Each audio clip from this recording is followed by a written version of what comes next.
7:14 p.m. March 22, 2024, mabalik sa part 1. Evening Church Family Vlog.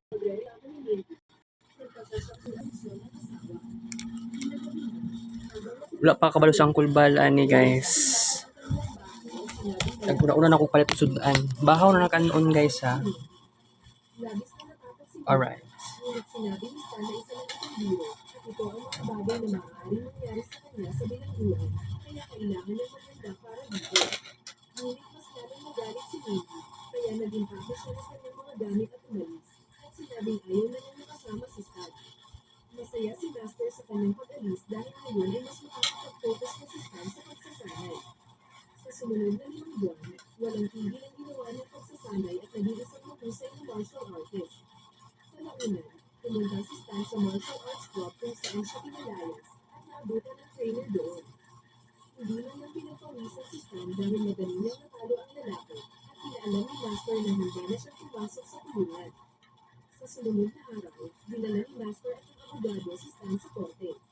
Hindi pa rin nakakausap ni Wendy si Stan, ngunit naroon siya sa pagpasok ni Stan sa loob ng korte at hindi niya mapigilang umiyak. Pinadala siya sa bilangguan sakay ng bus na puno ng mga bilanggo. Pagkaraan ng ilang sandali, ang lalaking katabi niya ay hinawakan siya sa hindi na angkot na paraan, ngunit agad siyang tinuruan ni Stan ng leksyon.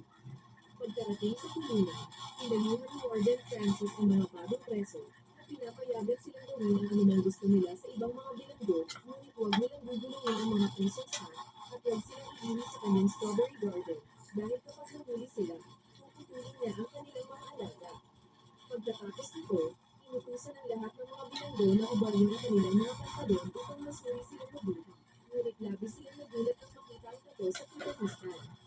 Nakilala niya ang isang matandang bilanggo na nagngangalang Larry na nahatulan ang habang buhay na pagkakakulong dahil sa pagpatay niya sa kanyang partner. Habang nasa prison yard, sinabi ni Larry kay Stan ang tungkol sa mga gang sa bilangguan na pwede niyang sabihan. Ang isa sa mga gang ay mga black people, ang isa ay mga Meksikano, ang isa ay ang mga Nazis, at ang huling grupo ay mga scientists na napakahusay din sa pagkakal ng sinuman. Pagkatapos ay tinuro ni Larry ang isang napakalaking lalaki na nagngangalang Big Raymond at nagkataon siya ang pinakamapanganib na bilanggo doon. Nakita ni Stan na tinatapos ni Raymond ang mga bagong bilanggo, kaya nilapitan niya ito at sinabihan siyang pakawalan ng bata. Ganun pa man, binastos lang siya ni Raymond at sinabihan siyang umalis. Lumalabas na isa itong malaking pagkakamali dahil kayang-kaya siyang bugbugin ni Stan. Hinali pa ang lahat ng kanyang mga 7 Bago sila Yes. sa harap 7 tinidor kanto na lang ko tayo official or ang Nazi ay talagang humanga kay Stan at inalok siya si Larry sa kanilang grupo. Ngunit pati siya ay pinatumbar ni Stan. Pagkatapos nito, lumapit kay Stan ang ilang itim na mga lalaki at hinarap siya dahil sa pagbubugbog niya sa kakulay nila. Sinubukan sila kausapin ni Stan upang mapanatiling mapayapa ang mga bagay-bagay, ngunit hindi sila sumunod, kaya pati sila ay pinagbubugbog ni Stan. Ngayon, si Stan na ang pinakasikat at pinakakinakatakutan sa kanyang lahat. Oh! Sinimulan na siyang irespeto ng lahat sa bilangguan at sa kanya siya pagkakas, ang mga Ha? kaso ay umiiwas sa kanyang daan. Bariles? Habang kumakain si Stan, O sige Col. Nagkuha na ako. Bahaw kanon ko na. lumalabas na siya ang lalaking iniligtas ni Stan. Col, nagkuha ako. Dagan kay akong giorot Col. Sa kanya, ngunit pinaalam ni Stan na Buhat ako sa sudan ko na. para sa kanyang sarili at hindi para sa kanya. Nakipagkaibigan din si Stan Kaya lang yan, kaya nagkaano lang tayo sudan. Natutunan ang tungkol sa mga aktibidad ng mga gang sa loob ng bilangguan. Ginamit niya ang kanyang mga bagong kasanayan upang magdala ng kapayapaan at pagkakaisa sa prison guard sa pamamagitan ng pananakot sa mga kapwa bilanggo tulad ni Big Raymond at pinigilan silang saktan ng isa't isa. Sa pamamagitan nito, naibalik ang kapayapaan sa Oxford State Penitentiary, kaya nakuha ni Stan Upat ka sa nindor. respeto at kalaunan ay naging kanilang pinuno. Ganun pa man, ang tuwaling warden na si Francis ay may plano na kasara ang bilangguan sa pamamagitan ng isang riot at ibenta ang property bilang isang real estate. Humingi siya ng tulong kay Stan sa aspeto ng real estate kapalit na paadong paglawak at pumayag naman si Stan sa plano ng warden. Samantala, nagsimula siyang pagtrabaho kasama ang mga bilanggo at talagang naging mapayapa ang bilangguan. Isang araw, nakatanggap si Stan ng sulat mula sa kanyang asawa na sinabi sa kanyang miss na 2 kutsara. At gusto niyang makita si Stan. Nang malaman ito, abot langit ang tuwa ni Stan dahil miss na din niya ang kanyang asawa. Isang araw, pumunta si Mindy sa bilangguan upang makita siya at inayos ng warden ng isang silid para sa kanila. Nagkaroon sila ng kalidad na oras na magkasama at ilang beses na nagpalakpakan. Samantala, nakita ng warden mula sa bintana na 12 ka buok tilak. na ang buong bilangguan at hindi ito pwede sa kanya, kaya inutusan niya ang gwardiya si Bullard na dalhin si Stan sa kanyang opisina. Habang si Stan ay nasa kama kasama ang kanyang asawa, nagpakita ang gwardiya at pinalagyan siya palabas doon.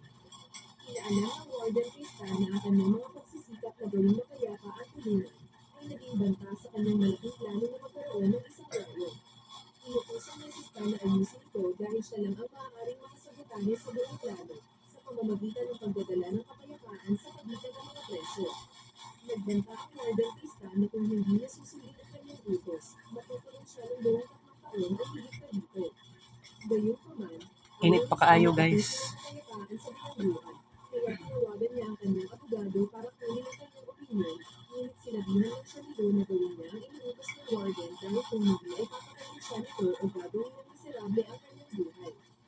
Nang marinig ito, nagpa siya si Stan na hayaan muling maglaban ang mga bilanggo at sinabi sa kanila na maaari na silang bumalik sa pagiging mga hayop dahil hindi niya responsibilidad na panatilihing maayos ang lahat. Isang araw, habang siya'y nananangalian, lumapit si Robbie kay Stan, ngunit naasar siya at sinabihan siyang umalis.